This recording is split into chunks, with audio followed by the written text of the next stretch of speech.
August 27th, 1979, Marshall County, Minnesota, near Warren. Around 1:40 in the morning, Deputy Sheriff Val Johnson was driving down an empty two-lane road patrolling. It wasn't a busy night. Most weren't out in this area. The warm night air coming through the window felt good as he drove. It was a peaceful, clear, warm summer night.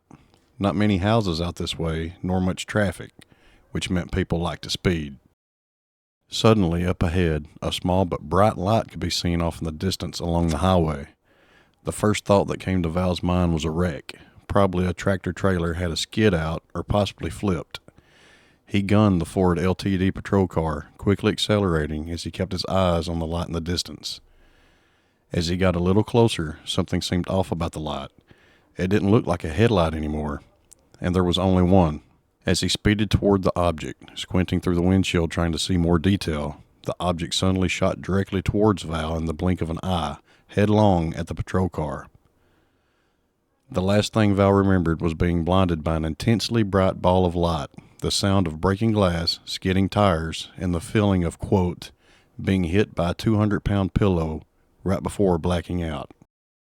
Today we'll be looking at the Val Johnson UFO Incident. Welcome to Labeled Unknown.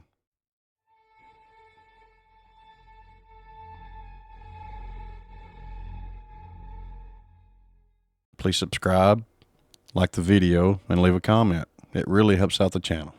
Thank you. So the car lit up, I can remember that, and it was a very dazzling, brilliant occurrence. Something did strike my vehicle. Something didn't want me there, apparently, or it was, I can't put a judgment on it.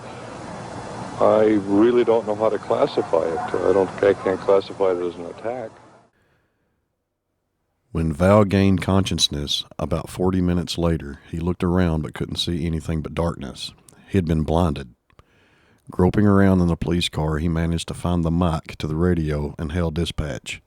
Okay, we have a recording of the actual radio call that he made seconds after the incident. Listen closely. 407, what is your condition? I don't know.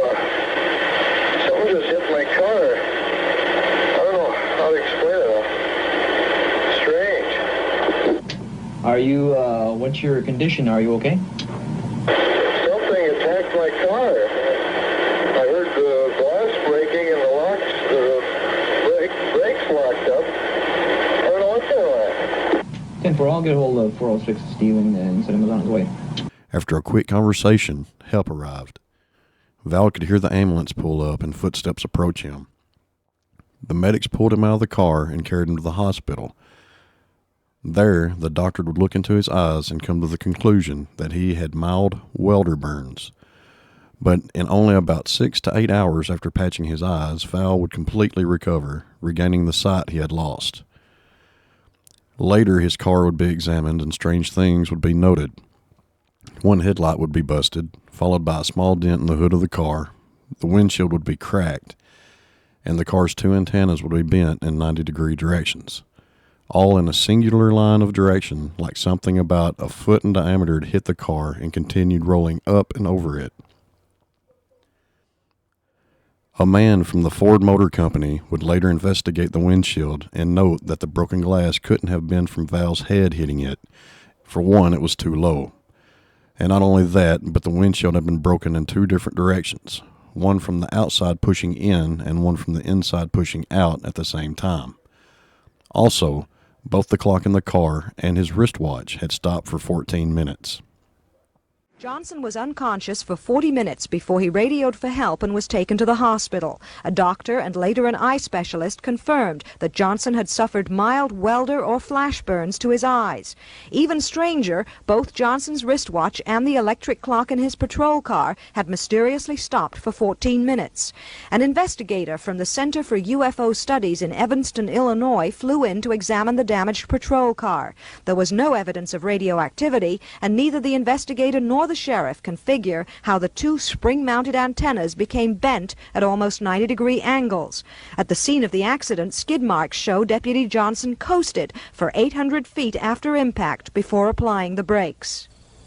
The area around here has been searched, but nothing's been found. All kinds of small airplane theories have been bandied around, but Deputy Johnson clearly remembers hearing no engine noise. And nothing explains the 14-minute lapse in the two timepieces, nor the peculiar bending of the antennas. It's a mystery. Or, as the UFO investigator from Illinois said, it appears to have been a close encounter of the second kind. Val would later go on to talk about the events in news interviews and other things, noting that he didn't feel like he was attacked on purpose. He would also say the strange event has brought him and his family closer together. Val also stated he had never witnessed anything like it before or since. He has since refused other interviews, saying he would rather just move on with his life, and anything he could have said about the case he has already told multiple times in other interviews. So what exactly could Val have witnessed that night? This was way before civilian drones were even a thing. Maybe he mistook a small plane as a UFO, was blinded, and hit something on the road he couldn't see, thinking he hit the glowing object? That doesn't make sense. The light moved in a blink of an eye, faster than any plane. And whatever hit Val's car was small, within 12 inches.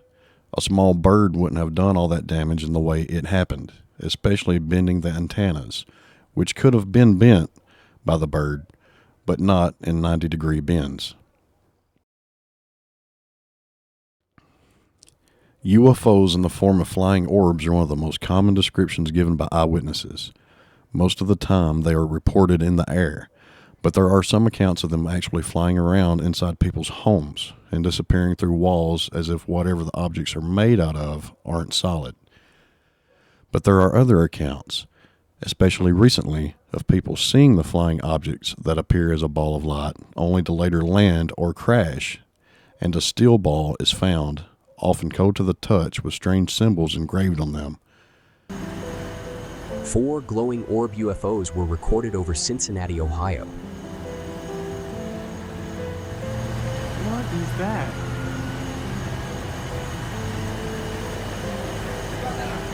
Yeah, what is going on? Yeah, that is bizarre, dude. Like, what's going on, man? Like, there's one circling. You see that one circling over there? And then they go away. Like, it almost looked like how they had like the small lights on it. Yeah, like what is happening? But yeah, look at it turn on behind there. Yeah. What I don't understand is how they're circling so close. Yeah, what is going on there? Whatever's trailing behind them just disappears. Yeah, and then it's gone. That's bizarre. That's unbelievable. I've never seen anything like that in my whole What life. the heck is that, man? Wow. Some dismiss the occurrence as skydivers with flares on, which the orbs are reminiscent of in some ways. But since we don't see any dissension at all, the explanation is unlikely.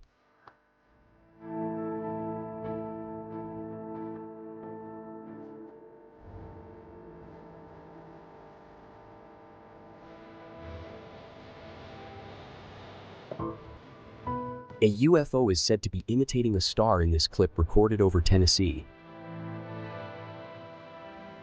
The video was recorded on a night camera just after midnight.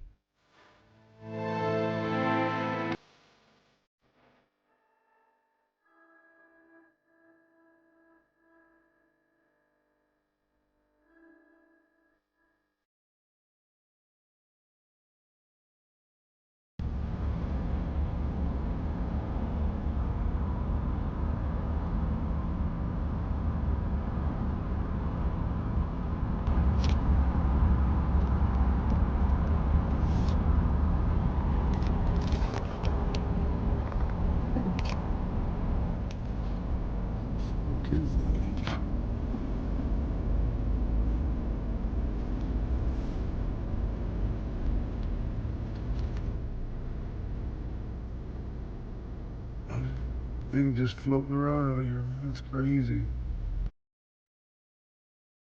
The uploader describes what we are seeing here as vessels passing through his house. One also appears to phase through the wall with zero resistance. In 1974, the Betts family in Jacksonville, Florida found a shiny metal sphere while inspecting damage from a brush fire on their property. At first, they thought it was just a souvenir, but noticed it exhibited a lot of strange behavior. The sphere would roll on its own, seemingly defying gravity, stop and change direction unexpectedly, and make a humming sound whenever a guitar was played around it, as if it was responding to the music.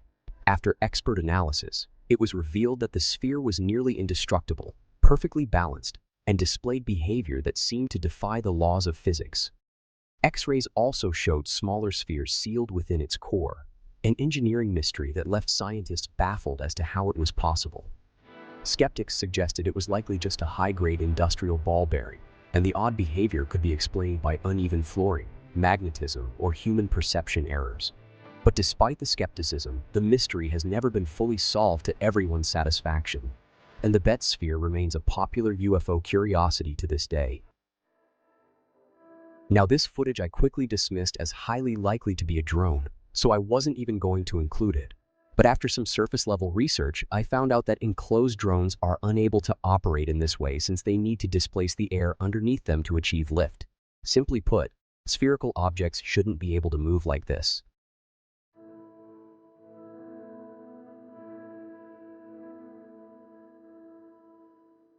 At certain points of the clip, the orb can be seen flashing sporadically, almost as if it's surveying the area.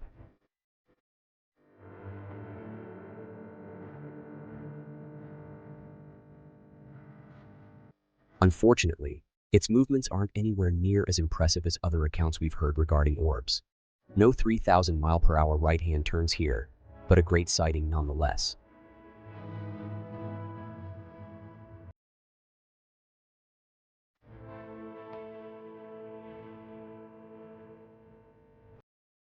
Could the Val case have been one of these? Or could all of these just be stories made up for some personal purpose? If so, what? Most of the time, nothing is really gained except ridicule. But what do you think? Let me know in the comments below. And until next time, take it easy.